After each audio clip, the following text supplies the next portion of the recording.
Index funds are often presented as the perfect investment. Simple and cheap.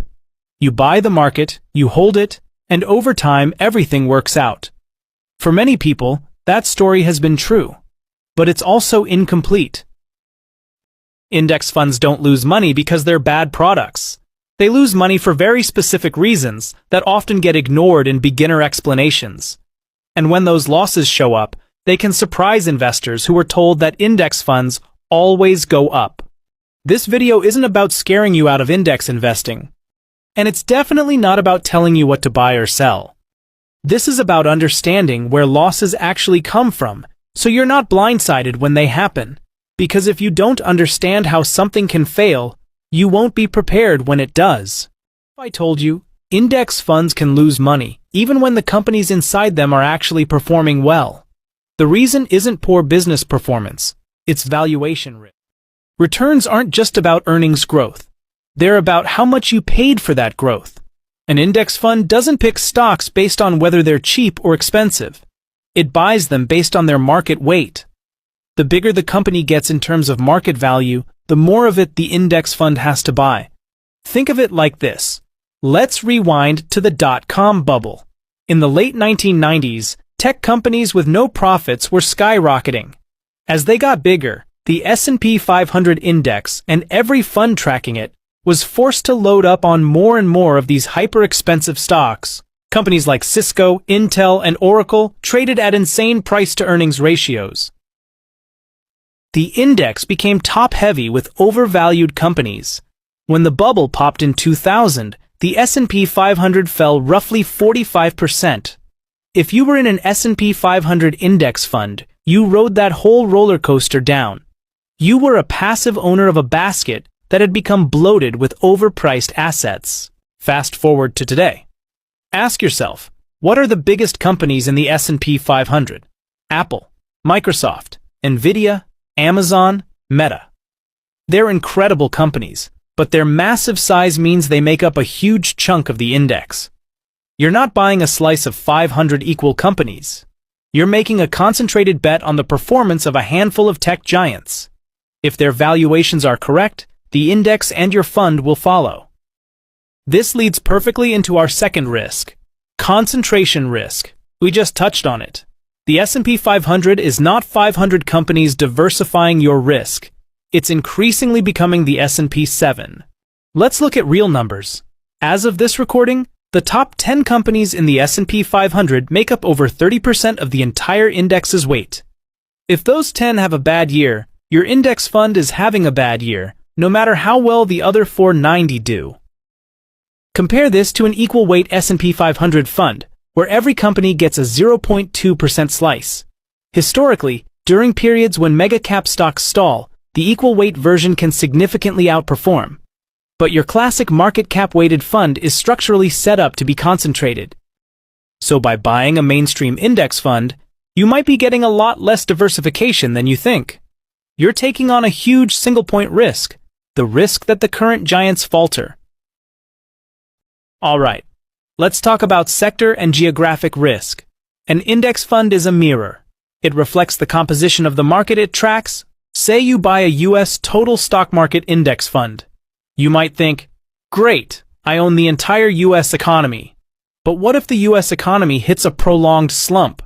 What if another region, like Southeast Asia or Europe, starts growing faster for a decade? Your U.S.-only index fund will completely miss that growth. The same is true for sectors. Let's say you bought a technology sector index fund in early 2022 because tech was all the rage. You weren't picking winners and losers within tech, but you were making a massive bet that the entire tech sector would keep going up. When interest rates rose and growth stocks got hammered, that entire sector index got crushed. You were diversified within tech, but not across the market. An index fund locks you into the fortunes of a specific slice of the world. There's no manager to pivot away from a dying sector or a struggling country. You're along for the ride, wherever it goes. Now let's talk about a risk that's invisible but deadly. Inflation risk. This is the risk that your money grows, but not enough to outpace rising prices. Your portfolio number goes up, but your purchasing power goes down. You've lost real money. Consider this. From 2000 to the end of 2009, the so-called lost decade, the S&P 500 had a negative total real return when adjusted for inflation. If you were diligently putting money into an S&P 500 index fund, you might have seen your balance churn sideways or even grow slightly on paper. But in terms of what that money could actually buy, you went backwards. An index fund is not an inflation-proof shield. If you're in a broad stock index, you're betting that corporate profits will grow faster than inflation over the long run. Usually that's true. But during periods of high, sticky inflation, like we've recently experienced, that bet can fail for years at a time. Your safe index investment is quietly being eroded. This is why just buying the index isn't a complete retirement plan.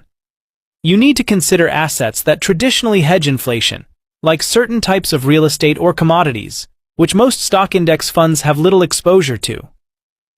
Number 5 is huge for anyone investing in international index funds: currency risk. Let's say you're an American investor and you buy a fund that tracks Japan's Nikkei 225 index. You're making two bets: that Japanese stocks will go up, and that the Japanese yen will hold its value or strengthen against the US dollar. You can be right on the first bet and still lose money on the second. Here's a real example. Imagine the Nikkei goes up 10% in a year in Japanese yen terms. But during that same year, the yen weakens by 15% against the dollar. When you convert your returns back to your home currency, you've actually lost about 5%. The local market did well, but your purchasing power at home took a hit because of foreign exchange moves. This works in reverse too. A strong local currency can boost your returns. But the point is, it adds a volatile, unpredictable layer of risk that has nothing to do with the health of the companies you own. A pure index fund does nothing to hedge this for you. You are fully exposed to the whims of the global currency market. We've mostly talked about stocks, but what about bonds? Then we have interest rate risk, and this is the kryptonite for bond index funds. When interest rates go up, bond prices go down. Because new bonds are issued with higher, more attractive yields, making older bonds with lower rates less valuable.